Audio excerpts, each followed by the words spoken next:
Hai teman-teman, kembali lagi ke channel Chandra Bersaudara. Pada video kali ini kita akan belajar tema 3, subtema 1, pembelajaran 1. Apa yang akan kita pelajari? Yaitu kata kunci pada iklan media cetak dan organ pencernaan pada hewan dan fungsinya. Sebelumnya, jangan lupa subscribe ya, supaya tidak ketinggalan video berikutnya.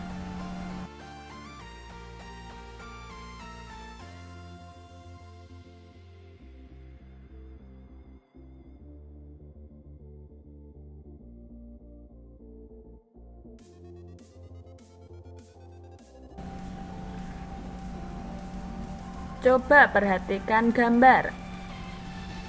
Gambar apa sajakah itu? Iya, ada nanas, ada pisang, ada wortel, ada anggur, dan lain sebagainya. Intinya, gambar ini adalah gambar buah-buahan dan sayuran. Apakah kamu selalu makan makanan sehat seperti yang kamu lihat pada gambar? Tentu pasti kamu suka dengan buah-buahan dan sayur-sayuran.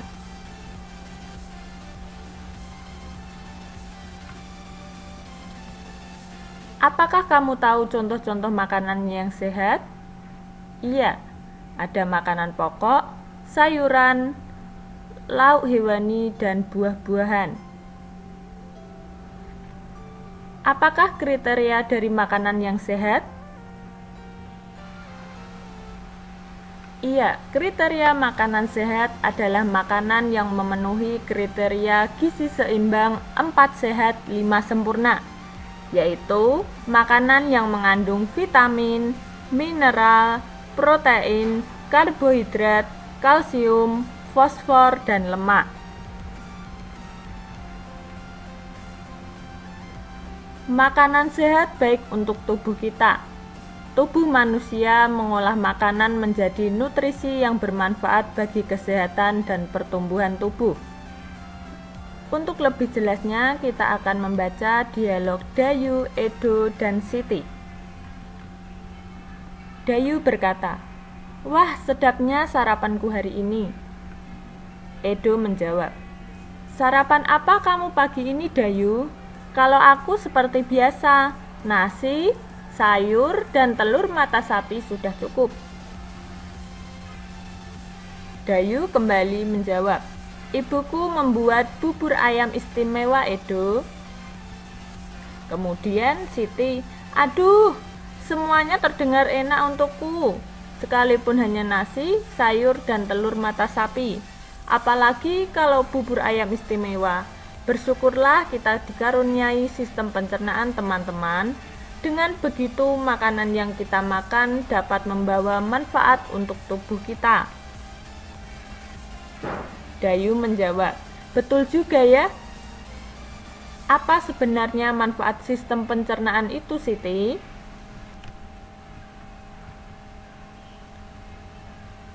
Siti kembali menjawab pertanyaan Dayu. Sistem pencernaan merupakan organ yang dapat ditemui pada manusia dan hewan. Sistem pencernaan berfungsi untuk memperhalus makanan sehingga menghasilkan nutrisi yang dapat diserap oleh tubuh. Dengan adanya nutrisi tersebut, maka manusia dan hewan dapat tumbuh dan berkembang dengan baik. Jika makanan yang dikonsumsi itu sehat dan bergizi tinggi, maka manusia atau hewan yang mengonsumsinya akan bertumbuh dengan sehat. Edo kemudian menjawab, "Aku pernah melihat iklan tentang bubur ayam dengan beras organik. Dalam iklan tersebut terdapat kalimat yang mengajak orang untuk memakan bubur organik itu." Dayu kemudian menjawab, "Wah, kedengarannya menarik ya, Edo. Kapan-kapan kita makan bubur ayam di tempat itu yuk. Pastinya lebih sehat karena berasnya organik."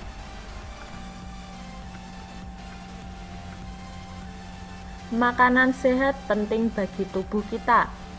Oleh karena itu, banyak iklan yang dapat kita temui di tempat-tempat umum tentang makanan sehat. Iklan memang dimaksudkan untuk mempromosikan sesuatu kepada para pembaca. Kalimat-kalimat yang umum dipergunakan oleh bahasa iklan adalah kalimat yang menarik atau kalimat yang mengajak pembacanya untuk mengikuti apa yang ditulis atau disarankan oleh pembuat iklan. Selanjutnya, kita akan melihat gambar dan tulisan yang kita lihat pada iklan. Gambar yang pertama, ada gambar irisan buah. Tulisan yang kita lihat, makanan sehat dan bergizi, solusi untuk hidup sehat dan awet muda. Pada iklan yang kedua, ada gambar anak menyantap irisan buah. Buah apa itu? Buah semangka. Tulisan yang dilihat, makanan sehat dan bergizi, penting untuk pertumbuhan otak anak Anda. Dan iklan yang terakhir, ada gambar sayur dan buah. Tulisan yang kita lihat, cintai jantung Anda, konsumsi sayur dan buah segar. Manfaat prima dengan rasa yang dahsyat. Dari iklan tadi, kita akan belajar tentang kata kunci. Kata kunci adalah kata atau konsep dengan keistimewaan, yang berarti kata apapun yang digunakan sebagai kunci dan kode atau digunakan untuk menghubungkan ke kata lain atau informasi lain. Kata kunci yang ditemukan dalam iklan tadi adalah pentingnya makanan sehat dan bergizi. Alasan memilih kata tersebut sebagai kata kunci iklan adalah karena kata tersebut mewakili kunci utama atau informasi utama dalam iklan.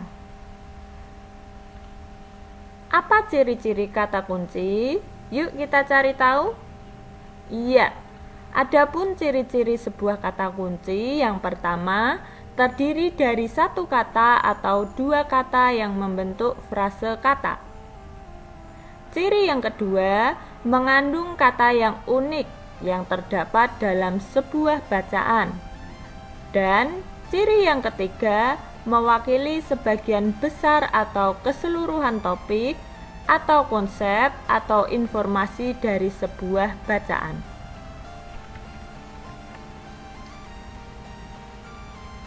Dengan menemukan kata kunci pada iklan-iklan makanan sehat, kita jadi tahu bahwa masyarakat kita sudah banyak yang peduli tentang pentingnya makanan sehat.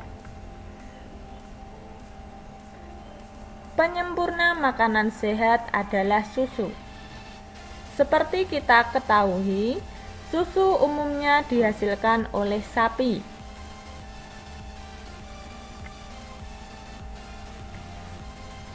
Untuk menghasilkan susu, jenis makanan apa yang biasa sapi konsumsi? Bagaimana sapi mencernanya? Nah, kita akan pelajari tentang sistem pencernaan pada sapi. Sapi termasuk hewan ruminansia. Apa itu hewan ruminansia? Yuk kita cari tahu. Hewan ruminansia adalah kelompok hewan mamalia yang biasa memamah atau memakan 2 kali dan dikenal dengan hewan memamah biak. Contoh hewan ruminansia ialah sapi, kerbau, rusa, domba, kambing, dan kijang. Bagaimana sistem pencernaan makanan pada hewan ruminansia? Sistem pencernaan hewan ruminansia lebih kompleks dibandingkan pencernaan hewan lainnya. Hewan ruminansia memiliki 4 bagian lambung dengan fungsi yang spesifik. Selain itu, pencernaan makanan pada hewan ruminansia dibantu oleh beberapa mikrob atau bakteri dan protozoa. Mikrob tersebut dapat membantu mencerna rumput. Nah, kita akan membahas mekanisme pencernaan makanan pada hewan ruminansia. Seperti yang telah dijelaskan sebelumnya, salah satu contoh hewan ruminansia ialah sapi. Mari baca informasi mengenai organ pencernaan pada sapi. Makanan seperti rumput pertama kali masuk ke dalam mulut sapi. Di dalam mulut terdapat organ-organ pencernaan seperti berikut. Yang pertama, gigi. Gigi sapi tersusun dari gigi seri yang berguna untuk memotong makanan dan gigi geraham untuk mengunyah makanan. Yang kedua, lidah. Lidah sapi berguna untuk merenggut rumput atau makanan dan mendorong makanan yang sudah dikunyah menuju lambung. Dan organ yang ketiga, saliva, merupakan cairan atau enzim khusus yang dihasilkan oleh kelenjar khusus pada sapi yang kemudian disalurkan ke dalam rongga mulut. Saliva berperan dalam proses pencernaan kimiawi. Lambung sapi berbeda dengan lambung manusia. Ukurannya jauh lebih besar. Lambung sapi merupakan organ pencernaan yang sangat penting bagi sapi. Lambung sapi terdiri atas 4 bagian, yaitu rumen, retikulum, omasum, dan abomasum. Oleh karena itu, sapi dikatakan memiliki 4 perut. Nah, kita akan mengamati 4 bagian lambung ini dari gambar sapi berikut. Kita lihat bagian yang pertama disebut rumen. Bagian yang kedua disebut retikulum. Bagian yang ketiga disebut omasum. Dan bagian yang terakhir disebut abomasum. Kira-kira 4 bagian lambung sapi ini fungsinya apa ya? Yuk kita cari tahu. Bagian-bagian dari lambung sapi. Yang pertama, rumen. Disebut juga perut besar. Rumen adalah tempat terjadinya pencernaan dengan bantuan mikroba atau bakteri. Di sini makanan dicerna hingga menjadi bubur dengan gerakan mengaduk yang dilakukan oleh dinding rumen.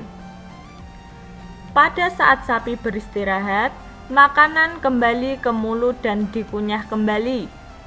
Setelah dikunyah, untuk yang kedua kalinya, makanan masuk ke retikulum atau perut jala.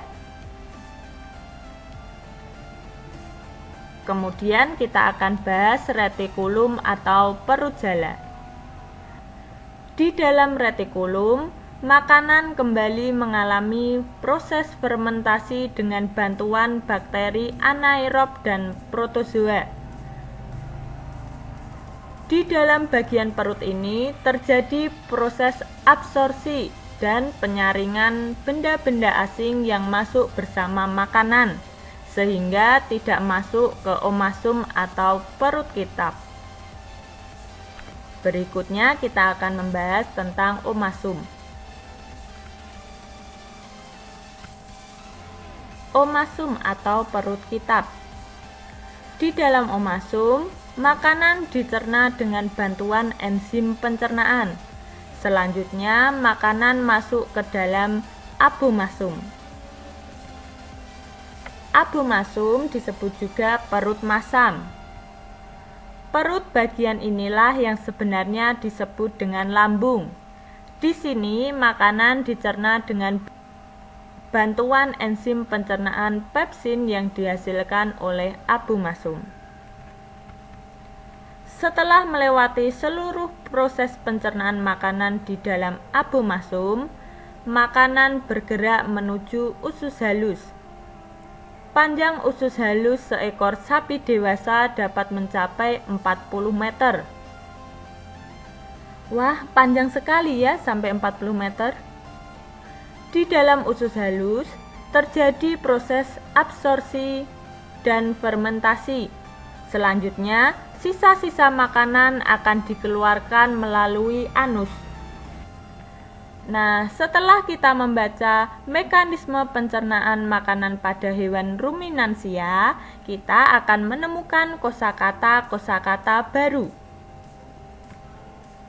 Yang pertama ada anaerob, yang artinya organisme yang dapat hidup dengan baik tanpa oksigen.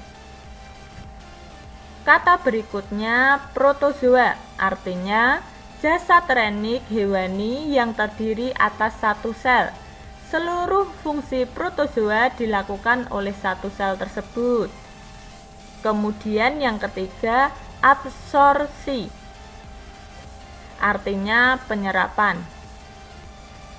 Dan kata yang keempat fermentasi, artinya penguraian metabolik senyawa organik oleh mikroorganisme yang menghasilkan energi yang pada umumnya berlangsung dengan pembebasan gas. Untuk mempermudah kalian memahami proses pencernaan pada hewan ruminansia, khususnya sapi, berikut akan disajikan diagram. Proses pencernaan pada hewan ruminansia diawali dari rumput dikunyah di mulut, kemudian ke esofagus atau kerongkongan, selanjutnya ke rumen, disebut juga perut besar.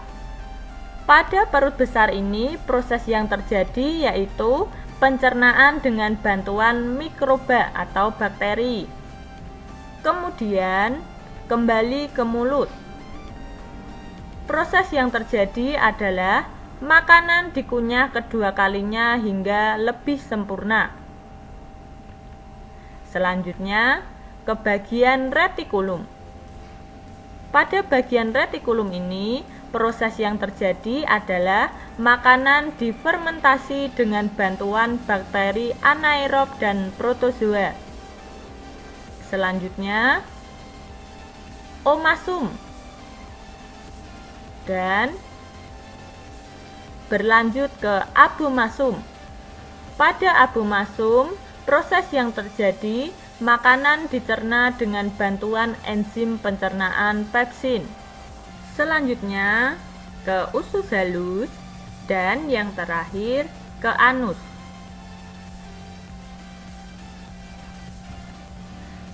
Demikian pembelajaran pada video kali ini, semoga bermanfaat ya, dan sampai jumpa di pembelajaran berikutnya. Bye-bye.